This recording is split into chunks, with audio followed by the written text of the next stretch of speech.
Hello everyone, আসসালামু আলাইকুম। কেমন আছেন সবাই? আমি রেজিনা পারভিন শানু। আজকে আমি আপনাদের সাথে শেয়ার করছি আমাদের উত্তরা অঞ্চলের ঐতিহ্যবাহী শীতল শুটকি ভর্তা রেসিপি। এই রেসিপিটি ভালো লাগলে লাইক ও কমেন্ট করবেন এবং আরও নতুন নতুন রেসিপি পেতে আমার পেজটিকে ফলো করে রাখবেন। শীতল রান্নার পূর্বে কুসুম গরম পানি দিয়ে বেশ কিছুক্ষণ ভিজিয়ে রাখতে হয়, তাহলে অনেকটা নরম হয়ে যায়। প্রথমে পেঁয়াজ, রসুন ও কাঁচামরিচ তেল দিয়ে হালকা করে ভেজে নিব। তার সাথে শুটকি মাছও দিয়ে দেব। পেঁয়াজ ও রসুনগুলো ভালোভাবে ভাজবো না, যেন একটু কাঁচা কাঁচা থাকে, সেভাবে ভেজে নিব।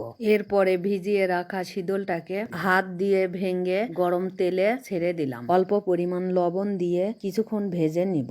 এই ভর্তাটা আমি শিলপাটাতে বেটে করব।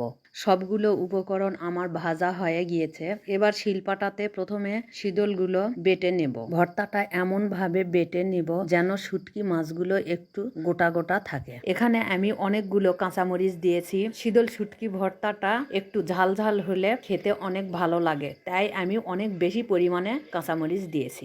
এই তো শীতল শুটকি ভর্তা আমার তৈরি হয়ে গেল। এই ভর্তাটা যে এতটাই স্বাদের, গরম ভাতের সাথে খেলে হাত চেটে পুটে খাবেন। এই শীতল শুটকি ভর্তা আমাদের উত্তরবঙ্গের ঐতিহ্যবাহী একটি খাবার। আজকের জন্য বিদায় নিচ্ছি। সকলেই ভালো থাকবেন।